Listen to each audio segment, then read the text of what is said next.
when we coach, we need to work on two levels. I think coaching is missing a bit of a trick here because I think it only really at the moment occupies one of those levels. And the two levels are around skills and state. Now, look at that from the perspective of the coachee. So they might come into the coaching engagement thinking about how they might influence. Now, there are plenty of skills that go with influencing. So that's something we really want to coach on, is around the skills of influence, like say mapping stakeholders. Is it a push or pull agenda? So that's point number one. And coaching often does that. That's not the part we're missing. The second half of that is one's state. So it's about the development of state. And it's a bit more like the fuel in the tank, really. So in order to influence potentially for this coachee, yes, they need to think about stakeholders and the skills of push or pull, those kind of things, just as an example.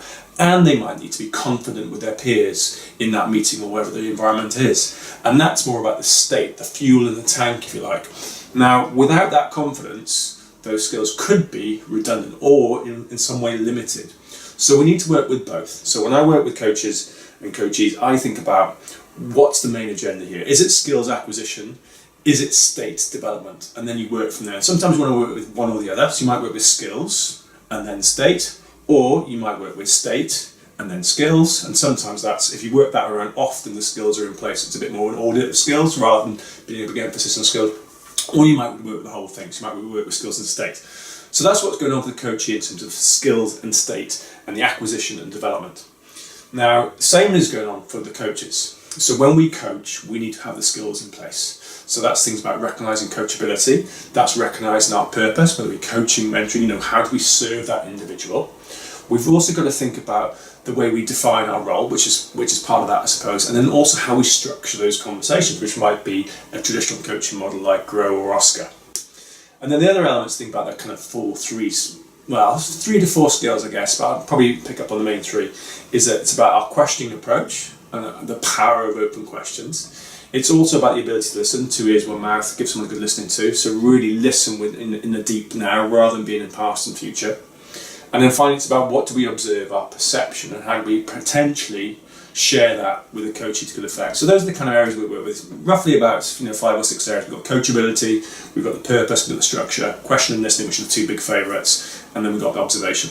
So once we've got that in place, then we can think a bit more about our state. So it's really important that we're in a good state ourselves, and that's like physically, mentally and emotionally, in order to coach. If we're not in that state ourselves, I would argue that perhaps now isn't the right time to coach, because you're coming from a shaky background, if you like, unable to actually serve that individual. So you have to do some work there. So that's really simple things, like so physically, that's making sure you've got time between your meeting and your coaching session. That means that you've had your cup of tea or you're hydrated, those kind of things, and just a chance to kind of develop that state. Now, our state operates on a couple of levels. Firstly, it's not an in or out state, it's not binary. So one of the things we think about state is actually a cycle. So we're thinking about there's a cycle, there's always going to be that kind of struggle, that tension, friction, workload, which often comes to us quite readily. But we need to release that, we need to break free from that in order to get into the third part of the cycle, which is around our flow, optimal experience, when we're in the zone and feel at our best. And actually that's where we don't really sort of recognise time anymore, it kind of speeds up or slows down. That kind of inner monologue, that kind of sense of self starts to disappear. It becomes effortless, so that what might be perceived as a difficult question actually comes naturally with ease and authenticity.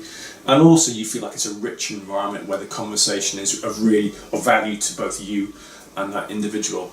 And then you've got to recover from that as well. So I always think about how you block out time after coaching just to recharge a little bit, or your next activity maybe isn't something that requires you to work at those levels, because it's energy dependent, really is. If you're coaching from someone for an hour and a half, it can be pretty tiring. So you want to have that recovery built in, whether that's 15-20 minutes or even longer, whatever that might be. So that's kind of like the cycle, if you want. So you want to engineer that cycle, so when you get to your coaching session at 10 a.m. or whatever it is, you're in flow, not still in that struggle, because you can't serve someone when you're in that struggle. You have to press that release button, which could be as simple as getting your cup of tea, going for a walk, a bit of downtime, just checking your notes, recapping last time's session, whatever it might be, just to press that button, just to start tipping in to flow when you're on the start line. And then the other way of looking at it, which is somewhat the same really, is that the ingredients for flow, if you like, if we talked about them being, when you experience flow, you're selfless, you're often timeless, effortless and richness, those 4 areas I've already mentioned. And then if we engineer those states, what you're looking at, if you want to try and pinpoint areas that you might need a bit more of to leverage what you already have, you can stack them together, And it operates again on 4 levels. So you've got your psychology, what you're bringing, that mindset, that heart and mind to the session. You've got the environment, the physical environment, and sometimes the non-physical, but typically the physical environment. You've got the group dynamic, which obviously happens in coaching. It's one-to-one, it's never alone. And you've got creativity. So what you want to think about is what might you need to tap into a little bit more. Many of those will just happen quite naturally, quite accidentally, and of course we can have those conversations that accidentally we get into flow and we're at our best, we're in that best state, we're in a good state. We're out of our heads and really in that moment. But we might need to engineer a few more, just to bring a few more, to stack those into that session. So perhaps, the tipping point, and they talk about this a lot in sport, about those marginal aggregate gains.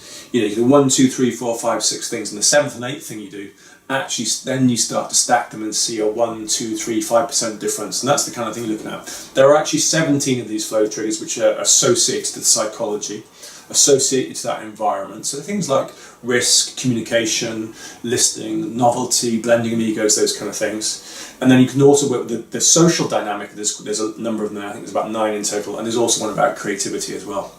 So just dialing that back, so the same is going on for the coachee as the coach. The coach will need to develop and acquire skill.